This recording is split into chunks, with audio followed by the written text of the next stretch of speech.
Bien, de nuevo con ustedes después de estos minutos de publicidad y ahora entramos en la segunda parte de este programa de hoy lunes, que vamos a realizarla con dos invitados.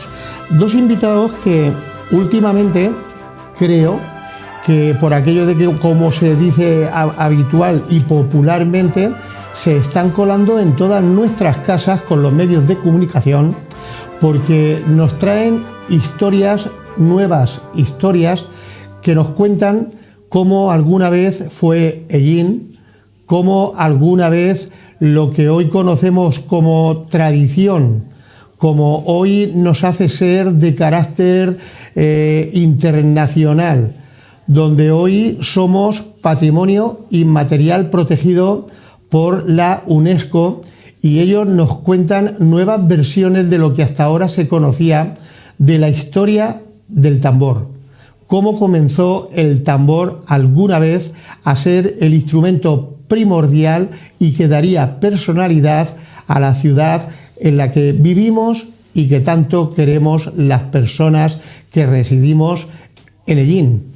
Estoy hablando de Antonio del Carmen López Martí y también hablo de Francisco Peñalver. Antonio, buenas noches y bienvenido. Muy buenas noches, Antonio, muy buenas noches, don Francisco, muy buenas noches a todos los teleespectadores. Antes de continuar hablando o comenzar a hablar contigo, Antonio, permíteme que salude a Paco, porque es extraordinario, Francisco Peñalver, es extraordinario que esta noche estés tú en un medio de comunicación como es la televisión. Sí, es un poco raro, porque yo no soy muy de televisión ni de radio, yo soy de estudiar la historia. No, sí, bueno, se lo estás contando a alguien que no sé si recuerdas dónde y en qué lugar. Hemos hablado muchísimas veces detrás de la cámara, mientras que la cámara grababa historias de Hellín. ¿Lo recuerdas? Pero Hellín tiene una historia muy profunda. Llevo toda la vida, llevo 50 años allá en Hellín. ¿Tú no eres hellinero? No, soy ciezano. Cuando esto era Murcia. Si te contara lo que votó Hellín hace muchos años, cuando las autonomías, te asombraría. No, lo tengo aquí en mi móvil. Ah, ¿lo tienes ahí?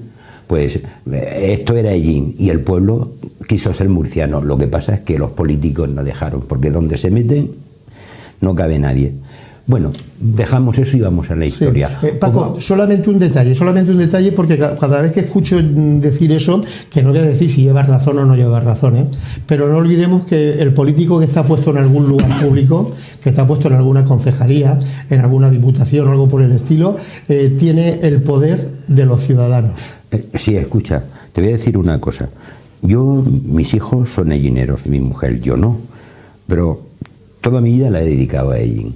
Pero ya me dijo alguna vez algún corregidor que yo no podía opinar que no era hellinero. Cuando conozca la historia de Hellín, a lo mejor que mucha gente que es hellinera. Los documentos que tengo yo, a lo mejor no los tiene nadie. Y lo voy regalando, porque lo mismo viene un señor y me pide una cosa y se la doy, viene otro y se la doy. Pero por lo menos que me traten bien. Porque es lo único que quiero. Si yo no quiero nada y si no, me salgo de aquí y me voy allí. Si necesitas algo, lo doy. Pero hoy lo que queremos hablar es de cuándo el tambor empezó en Hellín, que ya lo dijimos en la conferencia, que fue en 1567. Y tengo los documentos. Lo escribió Cristóbal Lozano, por cierto, pero hoy no venimos a hablar de eso. Venimos a hablar de la primera revolución que tuvo el pueblo de Hellín porque le prohibieron el tambor, con la célula de Carlos III de febrero de 1777. Y con otra célula que hizo el conde de Floridablanca, que por cierto era un hellinero, que ahora verás aquí en pantalla lo que dictó sobre las procesiones. Y el pueblo no lo aceptó. Y fue la primera vez que en Hellín se levantó el pueblo porque no dejaron tocar el tambor. Oye, yo siempre he dicho dentro de mis desconocimientos que Floridablanca era un personaje nacido en Hellín. Sí. Pero por ejemplo, te pregunto, tú que eres... No te levantes, por favor. Cógelo. Tú que eres, cógelo y lo lees para la gente. Cógelo y lo lees para la gente. Tú que eres de Murcia, ¿qué interés tiene Murcia en decir que Floridablanca es murciano? Pues muy sencillo. El señor Floridablanca, José Moñino, nació en Hellín. Redondo. José Moñino y Redondo nació en Hellín porque sus padres, José Moñino, era notario eclesiástico de la iglesia de Hellín, que tengo los documentos. Y se quedó embarazada su señora. Y se escapó de aquí corriendo y se fue a varios pueblos de Murcia. Cuando murió su señora se hizo cura. Por cierto, Juan Lozano de la Santa de Jumilla, cuando murió, le hizo un recordatorio, hizo una ampliación de él. El conde de Floridablanca llevó aquí unos 6.000 documentos. El día que don Antonio quiera, hacemos la historia del conde de Floridablanca. Bueno, y que vengan los murcianos abriremos que se lo ese digamos. melón en su momento. No me saques ahora los 6.000 documentos, Paco. No. 6.000 llevo. No, pero no, que no me los saques. Antonio, venga, vamos a empezar ya con el tema que nos lleva. ¿Has leído esto? Bueno, sí, Por favor, sí, vamos a ello. Nacido en allí, sí, pero ya te digo que yo, dentro del conocimiento que tengo de la historia, yo siempre he creído que es ellinero. Y me pregunto cuando, porque yo tengo una especial simpatía hacia Murcia. Siempre. De hecho, yo digo que yo nací murciano. Yo también. Entonces, Yo también. pero me pregunto por qué Murcia y lo vuelvo a repetir la pregunta, ya no me la contestes. Sí. Alguna vez me la contestará algún murciano. ¿Por qué Murcia se empeña tanto en que Floridablanca, el conde de Pues porque Floridablanca fue un señor muy grande, fue ministro, fue secretario, inventó el correo, Pues nada, luego mira. estuvo de presidente con la revolución contra los franceses, muchas cosas. Pues le dejaremos el parque de Floridablanca y el puente y todo a los murcianos. Vale. Y consiguió influir en la independencia de los Estados Unidos también. Antonio, pero bueno, ese melón otro día. Hace unos días me llega un mensaje tuyo por WhatsApp donde dice que habéis encontrado el documento de 1777, Sí, don Francisco, de fecha lo he 29 de noviembre, donde el conde de Floridablanca prohíbe tocar el tambor. Tú no te preocupes que nuestros compañeros van a poner, Paco, lo que tengan que poner de infografía en televisión. Bueno, el que lo había prohibido realmente era Carlos III. Y el conde de Floridablanca era su secretario de Estado, que es el equivalente al presidente del gobierno. Entonces escribió una carta a todos los obispos y a todos los arzobispos de España recordándole la prohibición de Carlos III. Y entonces, evidentemente, entre esas prohibiciones prohíbe bastantes cosas relacionadas en nuestro caso, que nos interesa a nosotros, con la Semana Santa, y entre otras cosas recuerda que también no se podía tocar el tambor en las procesiones del Jueves Santo. Un pequeño comentario. Floridablanca estudió leyes y estudió en Orihuela. Sí. En el año 1747 estudió leyes y terminó la carrera. Entonces, cuando Carlos III, hizo aquella cédula para que no se tocara el tambor, le mandó al secretario que tenía, que era Moñino, que hiciera una carta para los obispos. ¿Sabes lo que hizo? Lo primero que fue mandar una carta a Orihuela, porque era en aquel lugar de la Universidad de Leyes donde él estudió. Y eso se repartió por toda España. Y también por otra razón, don Francisco, porque es que en Orihuela los jesuitas tenían mucha importancia y había sido Carlos III el que había prohibido los jesuitas. Había prohibido los jesuitas, los había expulsado de España. Entonces fue un aviso a navegantes, dijo: señores, que yo las cosas las hago en serio. Mando la carta a Orihuela, al obispo, para que se espabile y para que sepa que ahí estuvieron los jesuitas y ya no están. Así es que más vale que preste atención a lo que le estoy escribiendo. Pero ¿cuál fue el motivo de esta prohibición? Porque me estáis dando, o me estáis sí, aquí lo mostrando un documento de 100 años antes de lo que la historia contaba en Ellín. En Ellín se contaba que en 1876... ¿Me dejas este corto y me dejas? Sí, adelante. Mira, las cosas se repiten siempre. Yo voy a leerte solamente una cosa para que veas lo que va a tratar luego don Antonio.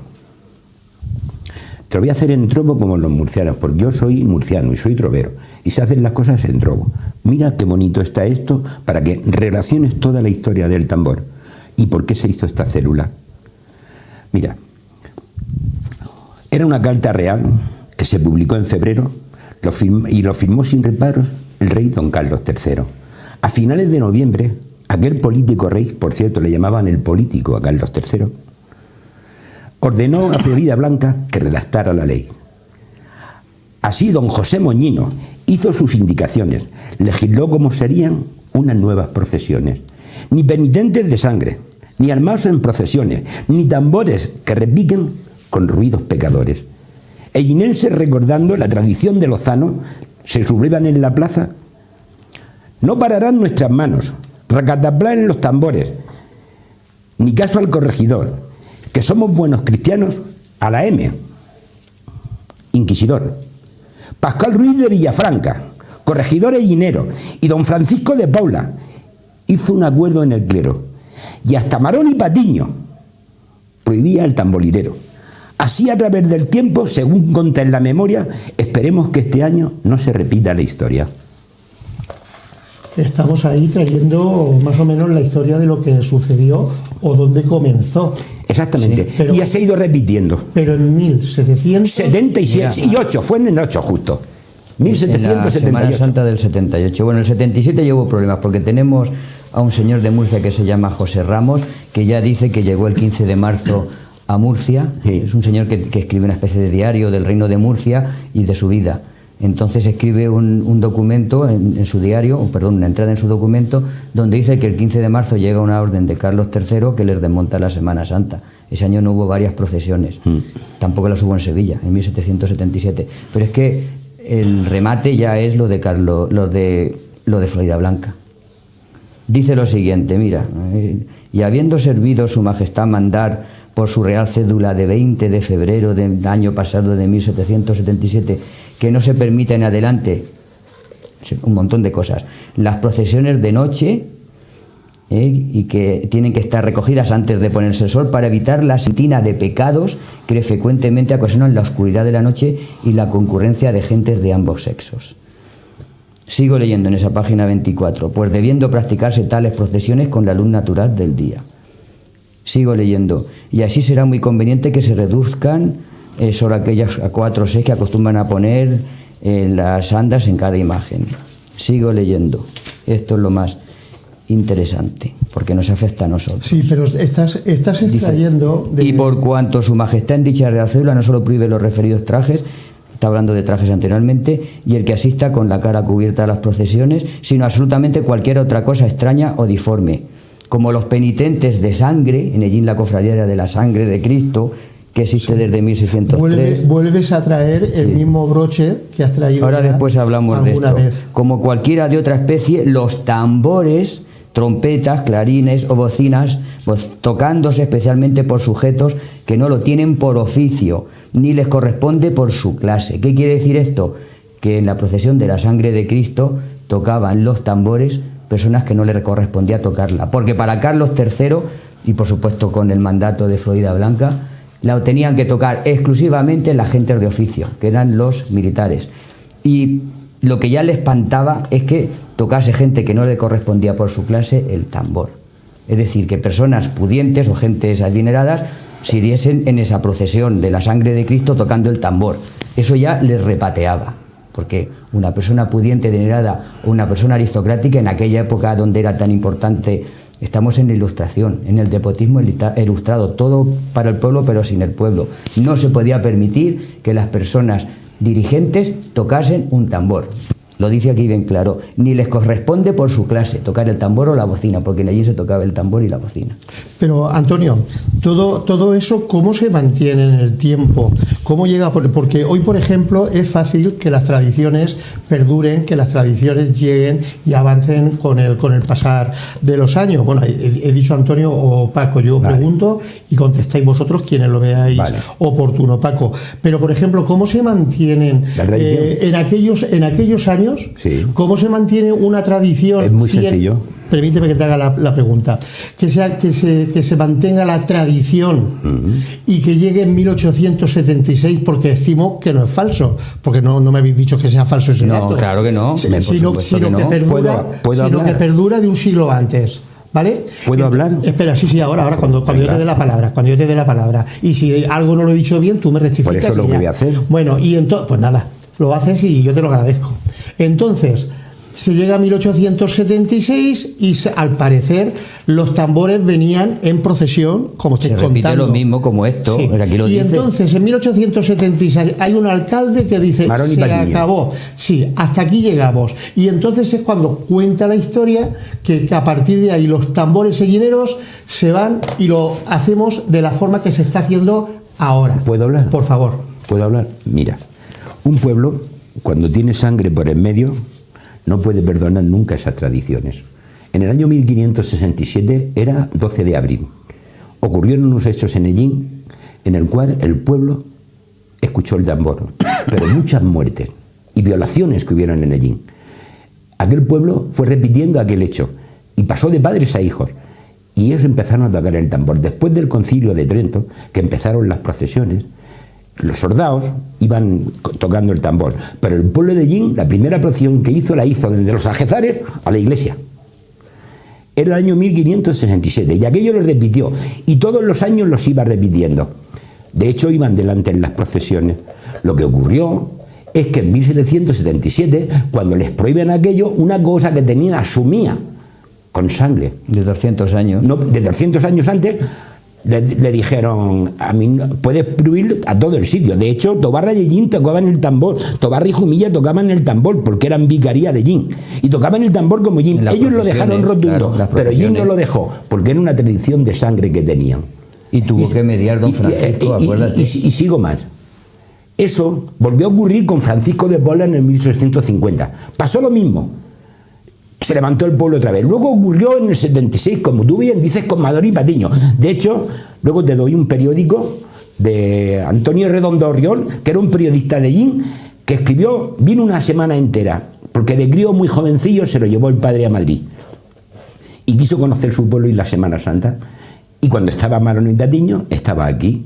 Hizo 6 periódicos de 6 días que estuvo aquí. Y contó todo lo que vio. Y contó... porque en ese tiempo no se sabe si estaba Diego Ibáñez, que era un cura. Tengo la vida de Diego Ibáñez, era muleño, por cierto. De hecho, ya le he contado a los muleños porque tocan el tambor, a los matorralleros también. Se lo he contado a Baena, se lo he contado a Alcañí. ¿Sabes que todos los pueblos tocan el tambor? Porque empezaron en Ellín a copiarlo. Tengo los documentos. El que quiera, que venga, que se los enseño. Sí, lo que ocurre es que cuando se intenta prohibir algo que estaba asumido, que formaba parte de una cofradía que existe desde 1603, que ahora después diremos por qué la Semana Santa en Ellín ya existía en 1603 y no en el siglo XVIII, que además hay un documento que me gustaría que se pusiese en la televisión de aquí del propio archivo. Evidentemente, si te dicen que no puedes, pues tuvo que mediar hasta el alcalde, el de don Pascual Ruiz Villafranca, tuvo que mediar. Pascual Ese Ruiz es el documento, Villafranca. Ahora después hablaremos de él. Vamos a ver, mira. Ese es un documento de 1603 que hemos encontrado en el archivo municipal de Ellín, donde dice bien claro que existía esta cofradía, la cofradía de la sangre de Cristo, como en el reino de Murcia existen muchos sitios, y esta era una cofradía penitencial de Semana Santa. No se hizo esta cofradía para penitenciar de Semana Santa para no salir, eso no tiene sentido. Esta cofradía existe desde 1603. Los telespectadores lo pueden ver. Si quieren encontrarlo, pongan simplemente en su ordenador Archivo Municipal Ellín, Codicilio. Codicilio es un testamento, una adición a un testamento. Repito, Archivo Municipal Ellín, Codicilio. Cuando se pone eso, sale ese documento y que se lo lean y que vean perfectamente cómo Francisco de Soto y su mujer Leonor Valcárcel decían que pertenecían a 4 cofradías, entre ellas Nuestra Señora del Rosario, que ya existía, porque se nos dice que existe desde 1737 la cofradía del Rosario, no en el documento original, que lo tengo aquí, dice cuando está terminando. Y digo que por haberse perdido las constituciones antiguas de esta cofradía, efectivamente, la refundaron en 1737. Pero en el documento que ven ustedes en la televisión, de 1603, también existía la cofradía de Nuestra Señora del Rosario, que existe desde 1586, que es cuando da, digamos, el visto bueno a que se cree esa cofradía de Nuestra Señora del Rosario, el Papa Sixto V. Y aparte, señores, señoras, no tiene que ver nada con la cofradía del Rosario, eso es otra cosa. La cofradía del Rosario existe desde 1530 y tanto, me parece que fue el Papa Paulo III el que da el ábside, la bula para que se creen. No se puede mezclar cofradía del Rosario con cofradía de Cristo de Nuestra Señora del Rosario. Aquí este documento que me pasaron pone cofradía del Rosario, pero eso es otro error. Aquí, sin embargo, dice cofradía de Nuestra Señora del Rosario. Bien, son cosas distintas. Vamos a ver, vamos a ir avanzando. Sí. Entonces, bueno, yo quiero saber, por ejemplo... Te da ese documento porque era el alcalde que había, el corregidor que había en ese tiempo. Si te voy a preguntar ahora, Villafranca. Si te voy a preguntar sobre él. Te voy a preguntar porque en el poquito tiempo que puedo aquí lo estoy leyendo y demás. Bueno, sí, aquí hay una historia, hay un guión de los años, aquí por ejemplo veo, a ver si consigo verlo, de 1777, bueno, en fin. Claro, bueno, el corregidor de Ellín, sí. Por ejemplo, veo y observo que estos documentos los están tratando en Murcia. Paco. No. Yo llevo muchos años, los mismos los saco en América, que los saco de la bibliotecas nacionales, que los saco sí, pero de varios sitios. Aquí veo unos apuntes de que al parecer estos documentos han podido estar, Vamos a ver, esto en un medio de comunicación murciano. Una cosa, un ejemplo. ¿Esto no era Murcia antes? Sí, no, pero ¿Tenéis algo en Albacete? No. ¿Documentos dónde están? Pero, en Murcia. Están en Murcia. No, mira, en Murcia. Escúchame, Paco. Mira, te voy a contar solo una cosa. No, Paco, escúchame un momento. Mira, yo, de que yo recuerde, y soy un poquito más joven que tú nada más, yo recuerdo que bueno, podemos estar en Castilla-La Mancha o podemos estar en Murcia, pero lo que sí es seguro que estando en Murcia éramos albaceteños. Bueno, pero eso somos de la provincia de Albacete. Explícale que el conde Fuenblanca hizo la división de provincias. Sí, y nosotros estábamos, claro, es que la última división de provincias es de hace 4 días, de 1833. Pero escuchadme, pero si es que yo quiero que respondáis a lo que yo te contesto, sí, hombre, no te preocupes. Bueno, yo ya te digo, estoy viendo que aquí esto se está tratando en Murcia y es lo que yo pregunto. Pero ya te contesto. Entonces, porque yo pertenecía a Murcia en ese momento. Sí, por supuesto. Así de claro. Por supuesto, hasta hace 40 años. Sí. Hasta hace 40 años. Desde 1240. Vamos a ir reduciendo ya el terreno para ir abordando lo que nos interesa a Antonio y Paco. Las tamboradas. ¿Por qué se han expuesto desde tantos años con una explicación que es la que conocemos hasta este año? Y este año habéis llegado vosotros, Francisco Peñalver y Antonio del Carmen. ¿Puedo contestar? Cuando yo termine de preguntar. Pues te voy a contestar. Perdona, Paco, cuando yo termine de preguntar. Entonces yo pregunto, ¿por qué todo el mundo ha estado manteniendo aquella historia si lo que decís vosotros es sencillo, relativamente fácil de encontrar y porque que lo hubieran encontrado, gracias a, perdón, don Francisco, gracias a Internet ahora mismo podemos acceder a miles de documentos que hace 10 años no se podía pero acceder. ¿Me estáis diciendo que un historiador no sabe buscar eso? Yo qué sé, pues que busque. Me perdona, si no ¿puedo contestar? Que lo hubiera encontrado. Si no vais a estar dando vueltas. Vamos a ver. Yo no me mareo, Paco, tú no te preocupes. ¿Me escuchas? Yo ya tengo mucha experiencia en buscar documentos. Tengo miles, lo sabes. Entonces, hubo un neguinero, que por cierto tenéis un instituto ahí, que se llama Cristóbal Lozano, y Cristóbal Lozano, no sé si sabes, que fue cura en 1641 hasta el 45. Luego fue regidor de la Santa Cruzada en Toledo. Y ese hombre escribió la historia de los tambores de allí. Nadie se dio cuenta nunca. Yo me di cuenta una vez y coincidí un día con él y le dije, mira, tocáis el tambor desde la época de Felipe II, aunque nadie se haya dado cuenta. Está en castellano antiguo. Luego le regalamos el manuscrito que lo vea. Francisco, tenemos las relaciones topográficas. Pues también, las relaciones topográficas de Felipe II también está. En 1569 habla de los atambores que se van a la guerra, claro, de las Alpujarras de Granada, donde muere un montón de gente, por cierto, de allí. Y dice bien claro, atambores. Atambores significa tambor. 150 personas, recuerdo que habéis dicho. Sí. Mueren muchas personas. Iban lanceros, es que iban cogiendo gente de la provincia de Murcia y Jaén. Que fue la causa de la subida inesperada de tanta viuda. Efectivamente. Porque recuerdo ese dato. Y luego quiero decir una cosa muy importante que la gente no termina de entender. Tambor y atambor es el sinónimo del mismo instrumento. Sí. Lo que pasa es que en el tiempos antiguos, pues igual se decía apriesa o farina. O caja. Pues se decía a tambor o caja. Con el tiempo terminando el término en decirse tambor. De hecho, en el documento, qué curiosidad, el documento que tenemos aquí de Carlos III y de Floridablanca Blanca, en otros sitios de España todavía seguían hablando en términos de cajas o a tambores, pero en Ellín, en este documento habla de tambores, dice tambores, no a tambores o cajas. Os voy a hacer una pregunta que me han, la disertación de esa pregunta o la posible respuesta de otras personas, me la han hecho 2 personas. Sí. 2 personas que se dedican a la historia. Bien. Y me han contado, lo digo ahora por lo que has dicho de Cristóbal Lozano. Lo de Cristóbal Lozano, el primer día que estuvimos en la Casa de la Cultura, ya al finalizar, una persona me lo comentó y posteriormente otra. Me dice que Cristóbal Lozano, que lo que habéis contado de Cristóbal Lozano, que no tiene por qué ser falso, que es verídico. Está escrito, ¿lo quieres ver? Que es verídico. Pero se preguntan si aquello no eran elucubraciones de su Se equivoca usted completamente. No, si yo no me equivoco. Pues se equivoca quien lo haya dicho. Por eso, yo no lo Se lo puedo demostrar. Mira, Paco, yo con saber preguntar... Yo tengo documentos para preguntarlo. Paco, ¿Sabes lo que diría mi nieta? ¿Tiene mi abuelo un documento? Paco, escúchame. Escúchame, Paco. Vamos a oír. Es que de escuchar tonterías estoy harto. Que yo con saber preguntar me sobra todo. ¿Vale? Después me quedo con lo que quiero y con lo que no quiero. No, ¿vale? Con lo real, con lo que es. Mira, los documentos que se escriben en Gaceta del gobierno son como los del boletín oficial del Estado. Lo que está escrito. Y ahora cuando haga la pregunta para que el espectador sepa qué pregunto y qué vas a responder tú, entonces respondes. Ataca. Venga, vale. Yo pregunto, ¿no son elucubraciones de la mente de Cristóbal Lozano? Yo transmito la pregunta que dos historiadores me han dicho. Yo no soy historiador, ni mucho menos, válgame Dios. Entonces, pregunto, ¿lo escribió Cristóbal Lozano? ¿No puede ser producto de su imaginación? Porque me Yo te voy a decir. Déjame contestar ya, pero ya está bien, ya sé lo que es. No me voy. Hay una razón musical importantísima. No, espera, déjamelo. Si es que la respuesta me interesa ahora. Pues ya voy. Es que hay una estos razón historiadores musical me dicen, importantísima. Antonio y Paco, ¿han encontrado más allá de Cristóbal Lozano en qué se basó Cristóbal Lozano? ¿Me dejas o no? Ahora sí. Pues venga.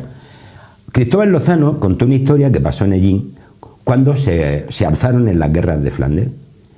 Y un día yo estaba leyendo un libro, un manuscrito que tengo de 1666, y él cuenta toda la historia de toda la gente de Murcia, bien contada, sin inventarse nada, con nombres y apellidos. Y cuando llegué a ese capítulo, a la página 350, 51, 52, varias páginas, 450. me encontré a Lozano y empecé a leer Cajas, y empecé a leer a Tambores, el barrio de San Cristóbal. Digo, ¿qué pasa aquí? ¿Y sabes lo que hice? Hacer un estudio profundo de la guerra de Flandes. Me enteré del año, los días que estuvieron, los capitanes que había aquí en Hellín en ese momento, todo. Sí, porque está documentado. Lo tengo documentado todo. En el documento de Antonio Carnero de la guerra. Es que lo tengo todo documentado. Y luego, para colmo, o sea, encima. Dile a ese señor o quien te lo haya dicho. Don Francisco, escúchame. Bueno. Don Francisco, por favor. Cuando nosotros metimos las palabras llamar, caja, tropa, las mismas que utiliza Cristóbal Lozano, para un buscador, te sale el racataplán en un buscador. Por favor.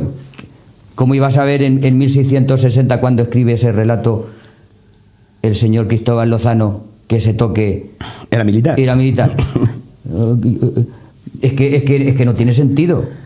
Es que es imposible que no sea. Y luego, encima, 2 años después, ya tenemos en un documento mandado a Felipe II, donde dice que la gente, 69 de noviembre de 1569, se van las gentes de Hellín a la guerra. Está escrito en 1575. Iban con tambores ya. Y ya van con tambores, pero si es que ya hay una secuencia.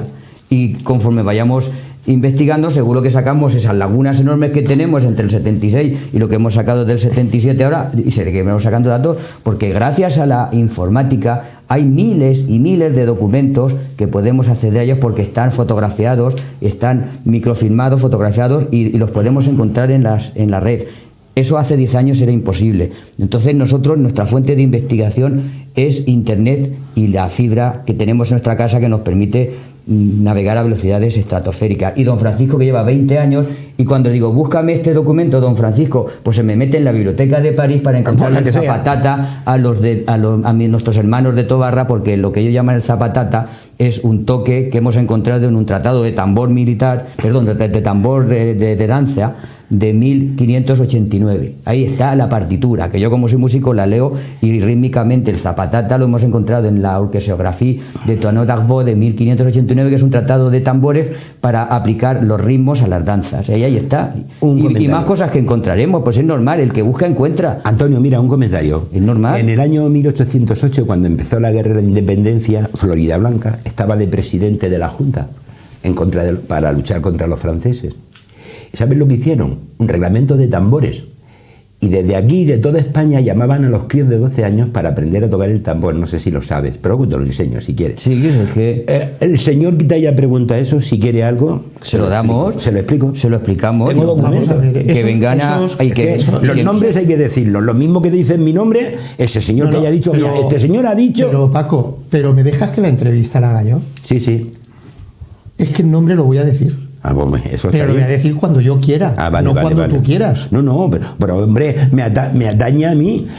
Pero perdona, mira, eso te lo permitiría si al terminar la entrevista yo no dijera el nombre. Ah, vale. Te lo permitiría, pero tú es que los tiempos aquí los marco yo. Ya. Antonio Alfredo Losada Azorín. Es tu amigo. Sí, es historiador. Ya te digo, llevo ya muchos años dándole documentos. Para un momento. Juanjo Villena. Sí, no te preocupes, lo sabía. Ya me lo imaginaba. Bueno, pues te lo imaginan. Si conmigo no vale la imaginación, porque yo voy a lo práctico. Pero yo lo que no sé no me lo invento. Yo tengo documentos. Escúchame, si ellos se inventan o te inventas tú, yo no lo voy a decir.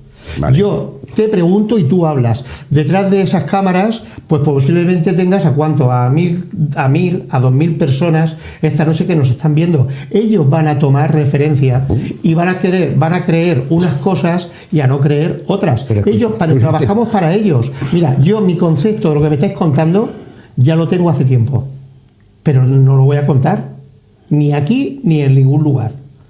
Paco, ¿cómo siendo tan amigos y cómo hablando de muchísimas cosas que me constan, que habláis muchísimas horas al cabo del día, no habéis igualado estos conocimientos? Pues porque yo hace tiempo ya le comenté lo del tambor. Y como él tenía escrito que vino Vicente Ferrer, tengo 2 manuscritos de Vicente Ferrer. Allí estuvo media hora. ¿Qué se puso el tambor? Si antes no había ni tambores en ese tiempo. No existía. Pues entonces yo, ¿qué quieres que te diga? Yo es que colaboro con la gente del pueblo. Hay cientos de personas que han ido a mi casa a pedirme este documento. Lo que tengo lo he dado. No le he cobrado a nadie nada. Yo no me invento nada. Lo que digo lo tengo en documento. Y el que no, que me lo demuestre. Pero escúchame, ¿y por qué vienes tan enfadado y no cuentas? Porque a mí no me gusta venir a televisión ni a ninguna cosa pública. ¿Pero has venido?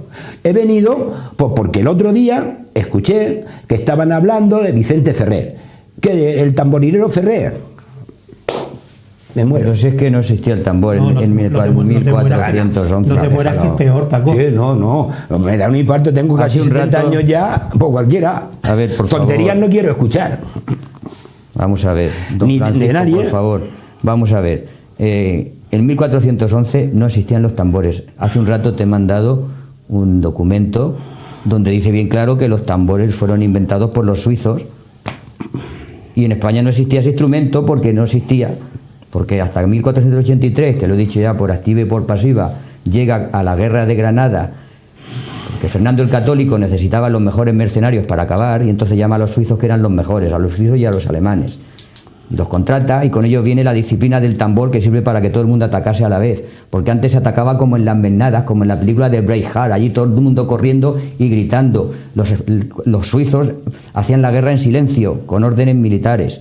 De hecho, cuando Gonzalo de Ayora crea el ejército español en 1502, lo hace a la manera suiza y dice que cuando van a la campaña de Mazalquivir de 1505, que tenemos en la crónica, iban a la guerra los españoles en silencio y encima para colmo contrata gente de Murcia y de Jaén porque habían estado en la guerra de Granada. ¿Y cómo no íbamos a conocer el tambor en Ellín si habían estado en la guerra de Granada y habían estado luchando contra los moros con el apoyo de los suizos y luego encima crean el ejército donde del minuto 1 ya están los tambores con gente del reino de Murcia? Dile cuando el Papa adoptó los tambores en el Vaticano. Papa, en el 1503. En 1506, el Papa Julio II, cuando se trae a la Guardia Suiza, pues evidentemente se la trae con tambores. Pero el ejército español se crea en 1502 ya con tambores. Pero esta parte de la historia, cuidado que yo no dudo de ella, esta parte de la historia no es lo que nos interesa a nosotros. ¿Cómo que no? No, es que el tambor no lo puede disociar. Es que yo toco el violín y cuando toco el violín lo uso igual para tocar una pieza de Bach para violín solo que para tocar música de Bach religiosa o para tocar un vals o un tango. Pero tú no eres de Varsovia. ¿Cómo que no soy de Varsovia? Yo soy de Gil. Claro, pero no, es que no existe... Señores, no existe el tambor militar, ni el tambor civil, ni el tambor de danza, y el tambor no sé qué. Existe un único instrumento que es el tambor, que lo tenga todo el mundo claro, pero que tiene distintos usos. Antonio, ¿cómo la exclusividad? ¿La tiene Gin? No somos el centro del mundo. Eso es lo que os quiero decir. Me estás contando una historia del rey, que no dudo que sea No, es que ese documento cierta. Es para toda España, pero es que Gin no está en España. Pues claro que Pero para estamos toda hablando España. del nacimiento de las tamboradas en Pues Ellín. eso lo puedo Pero vamos contar. a ver, si tú haces una ley para toda España que le afecta a Ellín, porque Ellín, que yo sepa, está en España, evidentemente hay que cumplir aquí las leyes o no. Hombre, por supuesto. Si aquí se toca el tambor y está vinculado a una procesión que llevaba casi 200 años funcionando, la sangre de Cristo, desde 1603 documentada, lo han visto ahora mismo. Por cierto, Antonio, ¿de dónde has sacado ese...? Pues busqué la insignia y la compré en internet. La busqué con todas mis fuerzas del mundo porque quería tener la insignia de esta cofradía Pero antigua, eso- porque pero claro, eran igual para toda España. ¿Es original? Pues claro que es original, no van a ser, no va a ser réplicas, es original, la he encontrado y esta era la insignia para todas las cofradías de la sangre de Cristo que había en aquella época. De hecho, hay unos estatutos de las Claro, cofradías de la sangre. que se aplicaban a todos los lugares de España donde había cofradías de la sangre de Cristo, especialmente a Murcia, porque ya hemos dicho muchas veces que Murcia, gracias a su vinculación con el Concilio de Trento, a Papa San Pío V nombra aquí un obispo que se llamaba Arias Gallego, que a su vez llama al vicario de Ellín, que se llamaba Gonzalo Cantero, para empezar a organizar la nueva liturgia romana y, por supuesto, lo que corresponde a la Semana Santa. Pues Ellín está metido desde 1567 más o menos, está metido ya en la nueva forma de ser la Semana Santa. No es casualidad que Eso viene en lo último que me has claro, enviado. Antonio, no es casualidad que de las Semanas Santas declaradas de interés turístico internacional, donde más hay es en el antiguo Reino de Murcia. 5. Claro. En Castilla y León me parece que hay 5 o 6, pero es muchísimo más grande. Señores, señoras espectadoras, 5 cofradías declaradas de interés turístico internacional en el antiguo Reino de Murcia, más que en ninguna otra parte del mundo. Discúlpame. Por eso fue. Disculpa. ¿Puedo hablar una cosa? Ahora mismo hablas, Paco. Vamos a sortear de nuevo, bueno, a decir que sorteamos, como todas las noches hacemos, en esta ocasión la revista Tambor, en el concurso en primer plano. Vosotros tenéis que responder, nosotros os exponemos una pregunta relacionada con la Semana Santa y vosotros la respondéis con certeza, y a partir de ahí y previo a un sorteo, bueno, pues las revistas de Semana Santa, en esta ocasión Tambor y en otras ocasiones la revista Redoble, por gentileza de las asociaciones de Semana Santa y de tamborileros, se os regala. Vamos a ver qué pregunta nos ponen hoy nuestros compañeros. Concurso en primer plano, patrocinado por Cruzcampo Heineken y Talleres y Neumáticos Diego López Picazo.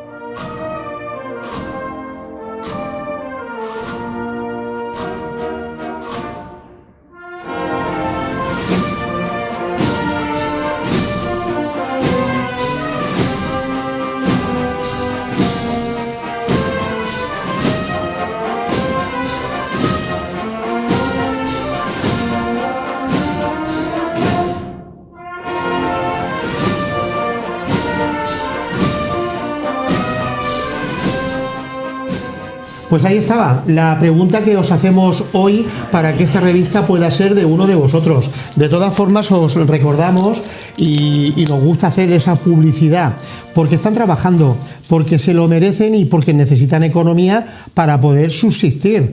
En la entrada, en las escaleras principales del Ayuntamiento de Ellín, al entrar a la derecha encontramos a la Asociación de Cofradías, la asociación que también amablemente nos cede diariamente una revista.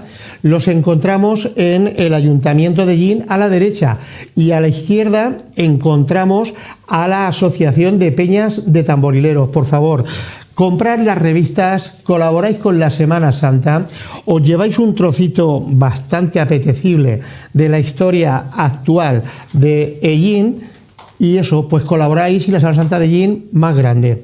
Hablamos con Antonio del Carmen. Déjale el bolígrafo, por favor, a Paco. Hablamos, es que se lo doy a Paco porque si no, no me va a dejar hablar, porque está nada más que pidiéndomelo y a él le da igual si hay que hacer televisión o no. Ya se lo digo yo a ustedes. Es que no estoy acostumbrado. Entonces, bueno, pues como les decía, ustedes colaboran y lo dicho. Hablamos con Paco Peñalver, que es historiador. Hablamos con Antonio, dice que no. si busca la historia, es historiador. Es historiógrafo, Yo- es lo mismo. Yo puedo hablar ya. ¿O no Compila puedo hablar? documentos. Vale. Eso no Venga, sé. puedo hablar, No ¿no? eres historiador, Vale, eres no, historiógrafo. que pero a ver, compila a ver, documentos. Yo a ver, por favor, habláis cuando termine yo, Vale. porque yo hago televisión y vosotros contestáis. Ah, bueno. Paco Peñalver y Antonio del Carmen López son las personas que nos acompañan hoy. Son las personas que han traído una nueva historia del tambor de Ellín a nuestra ciudad en este año 2023. Es una historia que están consiguiendo introducirla porque, bueno, el cartel de la tamborada de alguna forma está relacionado con lo que Antonio del Carmen contó unos días antes cuando conocimos el cartel. En la pasada exaltación del tambor, ustedes saben que al principio de la presentación de cada una de las delegaciones se lee una pequeña historia de lo que ha sido la ciudad, la historia y la tamborada. En Ellín llevamos muchísimos años escuchando en las exaltaciones la misma historia. ¿Cuál fue nuestra sorpresa cuando este año la chica que presentaba el acto comenzó a leer la historia de Ellín, Antonio del Carmen, con... Tú que estás metido, introducido en la Asociación de Peñas de Tamborileros, ¿cuál fue la sorpresa? Yo por lo menos me sorprendí cuando escuché que la historia venía a ser más o menos la que nos estáis contando vosotros. ¿Es así? La historia es que no es inamovible, la historia está sujeta a investigación y gracias a lo que hemos dicho, la cantidad brutal de documentos que podemos disponer e investigar de ellos en Internet, pues las cosas cambian, es como la medicina. Yo cuando era crío tomaba oftalidones para el dolor de cabeza, ahora tomo otras cosas, pues es lo mismo. No podemos mantener siempre las mismas ideas de forma inamovible porque para eso sirve investigar. Yo cuando empecé a investigar hace muchos años sobre música, pues me dijeron que investigara sobre Albacete. Dije 4 cosas, porque en aquella época no se podían encontrar muchas más cosas. A los pocos años un amigo mío investigó y consiguió muchísimas más cosas más. Yo me alegro, al menos yo conseguí 4. Si él consiguió 40, estupendo. Yo aporté 4, él ha aportado 36. La historia es así. Lo que no puedes es tener, como tú dices, una misma historia durante muchos años y si tú estás investigando y encuentras datos nuevos, pues todo se revisa como la medicina. Pero, que es así. Pero de toda la historia que contáis vosotros, de la historia nueva que habéis traído en 2023... Como nueva, si la historia es muy antigua, ¿qué no es es lo que sea que nueva. Bueno, la historia nueva para conocer, la vida a conocer, por tanto es una historia nueva. Los descubrimientos. Vamos a ver, pero ¿por qué? ¿Qué os ha dolido tanto A mí no me para duele que nada. vengáis tan a la defensiva? No, yo no Cuando vengo a la yo defensiva. no os he atacado, yo Yo pregunto. no venía a la defensiva, yo he venido a no escuchar tonterías. Escúchame. Hombre, en primer Déjame hablar, que espérate si un no me voy. momentico. En primer lugar, estoy contentísimo de que estemos llegando al final del programa y no te hayas muerto de un infarto. No, me muero Se lo de un he dicho infarto. De antes, se lo momento. has dicho antes, Ya me Paco. dieron 4 infartos. y por pero eso- que lo has dicho antes tú, ¿eh? Sí. No lo he Pero dicho yo. Me dejas pongo un ejemplo. El mismo ejemplo de los tambores te lo puedo poner. Ahí muchas veces encuentro títulos por ahí por las paredes del museo que pone la iglesia se hizo en 1501. Y yo me quedo asombrado. Hombre, el actual sí. Y yo me quedo asombrado. ¿Por qué? Pues porque tengo los documentos. Y esos documentos están en Murcia, de donde era Ellín. Por cierto, la iglesia se empezó a hacer en 1381. ¿Te refieres La antigua. A la iglesia, a la Asunción. A la parroquia de a la Asunción. 1361. Y el marqués de Villena entregó 1000 maravedís para hacerla. Lo que pasa es que en 1502 se convirtieron 100 moriscos a la religión católica. Y hubo que ampliarla. Y por eso en la obra se ven 2 obras. Una de 1502, que fue la ampliación, y la otra que empezó en 1381. Y hay por ahí los señores que ponen, se hizo en tal fecha, y me tengo que reír, pues con los tambores te digo lo mismo. Pero eso me pregunto. ¿Pero dónde está el problema? ¿Por qué esa disontonía entre vosotros? No, entre nosotros no. Porque si existe yo lo único que he hecho perdona, ha sido colaborar con la si gente. existe la historia y está escrita, ¿por qué hay varias opiniones? Pues vamos a ver, porque es que ser guapo y aparecer en todos los sitios, eso está muy bonito, pero yo es que no quiero eso. Yo he venido a decir que lo que tenemos está escrito. Y el que quiera demostrarme lo contrario, que traiga documentos como yo. Paco, una pregunta, porque yo te conozco. Yo te conozco hace ya muchísimos años. Cualquier persona que han venido a pedirme la historia ciertas familias de Jin muy importantes. Picornés, le conté la historia de hace 200 años, cuando en 1818 sus familias estaban de ahí en el ayuntamiento. Ha venido Millán. En el ayuntamiento no, enfrente. ¿Me perdona? El ayuntamiento estaba en la calle, de esas mesones que tenéis bajando. No te digo nada más porque tengo todos los documentos. Entonces, lo que te quiero decir es que yo he colaborado con la gente, pero es que le jode a la gente que uno colabore, si no le cobra a nadie nada. Déjame que hago cosas por el pueblo lo que puedo. Déjame que te quiero preguntar, Paco. Dime. Como te leo, como te sigo en las redes sociales y cada vez que puedo pongo una cosa de Jin, una historia. Bueno, ¿sabes lo que he puesto hoy? ¿Por qué con todas las veces que te pregunta la gente, porque veo tus escritos, yo me quedo con la boca abierta en algunas ocasiones, pero no porque los pongas tú, sino por la propia historia. La historia me sorprende. Vale. ¿Por qué cuando la gente te pide autorías, tutorías de todo lo que escribes, no las das? Porque no se la merece. Le voy contando a la gente de Jin que puedo contar miles de cosas que tengo guardadas. Tengo cientos de discos duros llenos de historia de Jin, pero muy importantes, cosas muy importantes del pueblo. Pero creo que hay gente, no el pueblo, pero hay gente que está dedicada a la historia y a lo mejor no se merece que le dé a nadie nada. No, pero te lo piden personas. Mira, hoy he puesto en internet, porque viene preguntando la gente desde cuándo se toca el tambor en Viernes de Dolores. Y he puesto un artículo porque la gente dice que desde hace poco tiempo. He puesto un artículo del año 28. ¿Del año, perdona? 28. 1928. Sí, en el cual la gente subía al Calvario. Antonio, diles por qué subían al Calvario. Porque Clemente XII hizo una bula en 1726 que decía que todas aquellas personas que hicieron un acto de contrición el Viernes de Dolores empezaban la Semana Santa sin pecados. Entonces pues se subía al Calvario. Redimir pena. Con o sin tambores, a redimir penas para empezar libres de pecado la Semana Santa. Unos subirían con el tambor. No subían con el tambor. Otros, no lo podemos saber, pero existe la opción de que puedan subir con el tambor, evidentemente. Ya.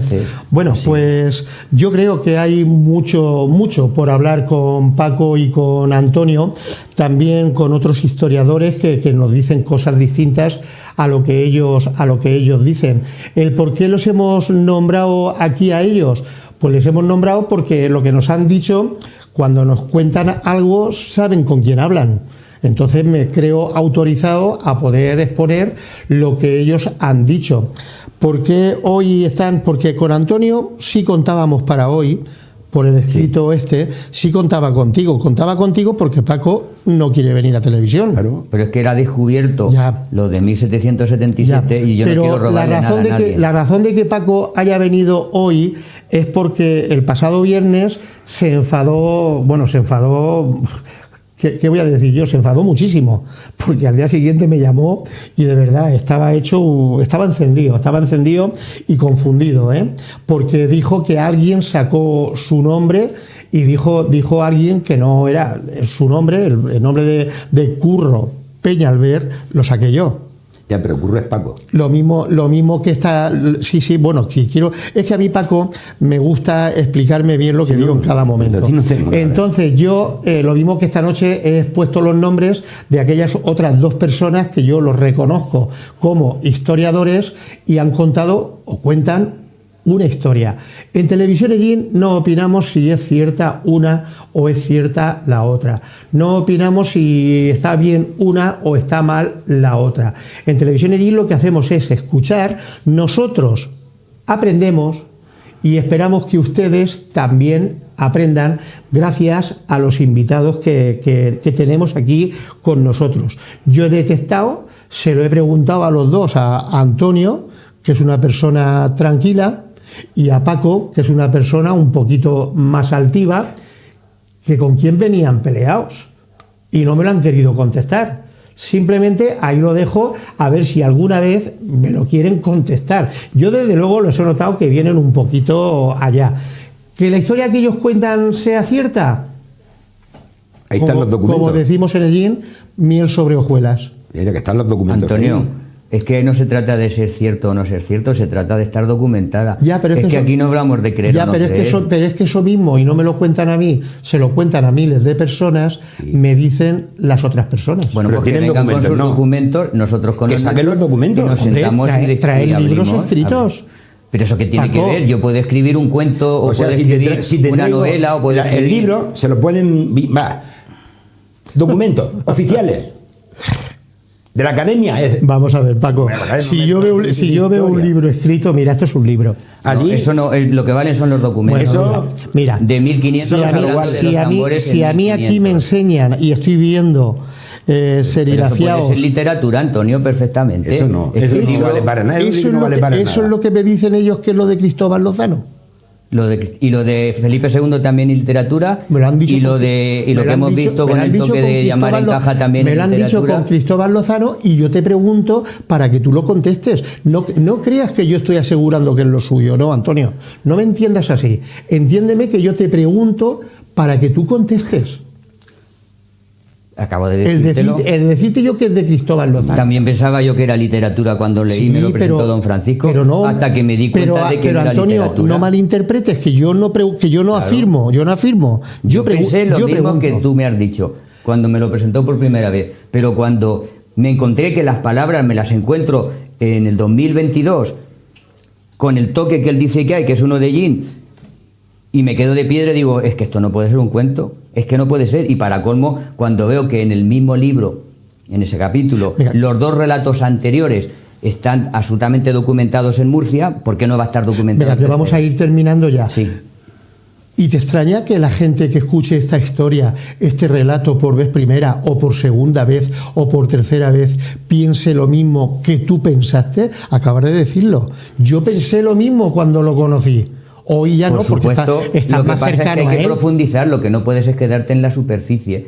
Lo que si Pero todo el mundo- eres un investigador, lo que tienes que hacer es investigar, leerte 1000 veces, como ha hecho don Francisco, como he hecho yo, el relato, y después de leértelo 1000 veces, darle 1000 vueltas y hacer de abogado del día, decir, bueno, voy a buscar todas las pruebas para destruir esta argumentación. Y cuando no la puedes destruir, sino que cada vez encuentras cosas que te dicen que se acercan más a lo que pudo ser aquello, entonces al final uno se rinde a la Bueno, evidencia y dice, Habéis creído que el abogado del diablo es enemigo vuestro y es simplemente abogado del diablo, nada más. Es, pues No, no, eso, si yo no sacar tengo- las yo no tengo preguntas, enemigo. sacar las respuestas para que Sí, vosotros escúchame. contestéis. Antonio, para Dime. finalizar, ¿cuál es tu resumen a lo que hemos hablado y a lo que has contado esta noche? lo que hemos hablado ahora mismo, Sí, ¿a claro. eso te refieres? Vale. Sí, para finalizar ya. Bueno, y simplemente para lo que quieras decir para la idea, finalizar. no, la idea original era, hemos encontrado un documento de Carlos III que comenta a su vez el conde de Floridablanca, donde hace una prohibición, entre otras muchas cosas, de la cofradía de la sangre de Cristo, de los disciplinantes de la cofradía de la sangre de Cristo y de los tambores de esa cofradía. Evidentemente eso no se escribe exclusivamente para Ellín, pero afecta a Ellín. Eso es lo que tenemos que sacar en claro. Y los bandos que se hacen en el siglo XIX son bandos de pueblos hechos por un alcalde para un pueblo. Pero aquí tenemos un documento que es como un real decreto actual que se hace para toda España y que evidentemente afecta a España. Mucho más importante que un bando de pueblo del siglo XIX. Paco, para finalizar ya Para y finalizar. decirte una cosa, cuando el dedo tapa la luna y te quedas con el dedo, la luna permanece ahí, es mucho más grande que el dedo. Te expongo. Tú ahora contesta. No voy a contestar. Voy No a vas a contestar. voy a hacer solamente una cosa. Llevo muchos años investigando. Si no estoy seguro de una cosa, seguro que no la voy a decir. Lo que sí tengo claro, hace muchos años estudié a un hombre que se llamaba Julio Ateneo, que me abrió los ojos sobre los tambores de Ellín. Y yo empecé a estudiar aquello. No conoces quién era Julio Ateneo, ¿a que no? ¿Sabes los autores que tengo que han escrito de los tambores de Ellín? Don Antonio sí lo sabe. A lo mejor tengo 100 autores. ¿Sabes que han escrito hasta de los tambores? Pues Felipe Picatoste, su hijo Fernando Picatoste, que eran directores de la Academia Nacional, de la Biblioteca Nacional de España. Por cierto, Picatoste contó la historia de vuestros tambores también. ¿Y sabes lo que decían todos? Que no sabían de dónde venía. Si tengo 100 personas que han escrito sobre Ellín en 200 años para acá, ¿sabes lo que decía la gente? Que que no sabían de dónde venía la tradición, hasta que yo me encontré que Lozano me escribió la tradición y estudié todo, palabra por palabra, lo que dijo Lozano, busqué nombres y apellidos y lo tengo todo. Y la primera procesión que hubo en Ellín, Algezares, la puerta de la iglesia, a cantar un Te Deum. Con acompañamiento de tambores. Exactamente, y con sangre, que fue lo que al pueblo de Ellín lo llevó a tener aquella tradición y a seguir tocando el tambor toda la vida. Por eso, cuando intentaron en 1776 quitárselo, se armó la revolución. Volvió a repetirse otra vez y otra vez, y se repetirá este año otra vez como ocurra lo mismo. Oye, una pregunta, que ahora contándome esto que me estás contando se me ocurre, y ahora ya sí que terminamos. ¿Qué os parece? ¿Qué opinión os merece la tamborada actual? La forma en cómo se utiliza el tambor en nuestra ciudad. Los tambores se reinventan continuamente, Antonio. El tambor tiene que evolucionar. Pero sí que, claro, es lógico. ¿Qué pensamos? ¿Que si lo que ocurrió en 1777 es el Raval lleno de gente? Bastante si había 3 o 4 o 5 personas protestando en la calle por ese tema. ¿No? Es que no podemos extrapolar nuestra forma de entender el tambor de 2023 con esa época que estamos hablando, pues que es ridículo compararlo. Pues acuérdate cuando éramos críos, ¿quiénes tocábamos el tambor el miércoles por la tarde? 4 gatos. ¿Quién tocará el tambor 50 años? Pues no te digo nada si nos vamos a hacer 250 años. Es que es lo que hay que entender, por favor.